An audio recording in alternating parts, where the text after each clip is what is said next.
विश्वविद्यालय की शोध छात्रा हूँ। स्त्री साहित्य विविध आयाम, कल से लेकर आज तक अभी इस पर काफी चर्चा हो चुकी है। फिर भी मैं संक्षिप्त रूप में अपनी बात कहना चाहूंगी। स्त्री अपने आप में ही बहुत विशाल टॉपिक है, इसे 5 मिनट में संक्षिप्त परिचर्चा करके बात को पूरी की ही नहीं जा सकती। फिर भी संक्षिप्त रूप में हिंदी कथा साहित्य में स्त्री विमर्श, जिसमें नारी जीवन के अनेक दर्शन देखने को मिलते हैं।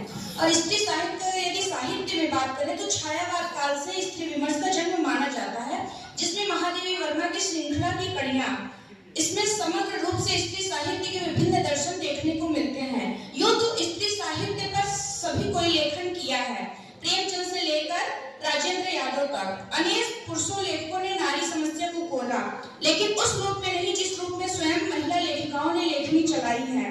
वैसे समाज के दो पहलू, स्त्री और पुरुष, एक दूसरे के पूरक होते हैं। एक के अभाव में दूसरे का अस्तित्व संभव ही नहीं है। उसके बाद भी पुरुष समाज ने महिला समाज को अपने बराबर की समानता से वंचित रखा। आदिकाल से लेकर और चाहे आधुनिक काल तक कितना ही समाज ब्रॉड माइंडेड हो जाए, लेकिन स्त्रियां आज भी हाशिए पर ही हैं। और सभी ने अगर काव्य में देखते हैं तो तुलसीदास जी ने भी लिखा है, ढोल गवार शूद्र पर सुनारी शकल ताड़ना की अधिकारी। और रघुवीर सहाय और सुशीला टकभौरे, जिन्होंने सबने अपने अपने तरीके से काव्य हो या गद्य हो या पद्य हो, सभी ने स्त्रियों पे परिचर्चा की है। जैसे कि एक लाइन में मैं कहना चाहूंगी, नारी बेचारी है पुरुष की मारी, तन से क्षुधित लपक व झपक कर अंत में चित्त है। और प्राचीन काल में भी कहा जाता था कि यत्र नार्यस्तु पूज्यन्ते तत्र रमन्ते देवता।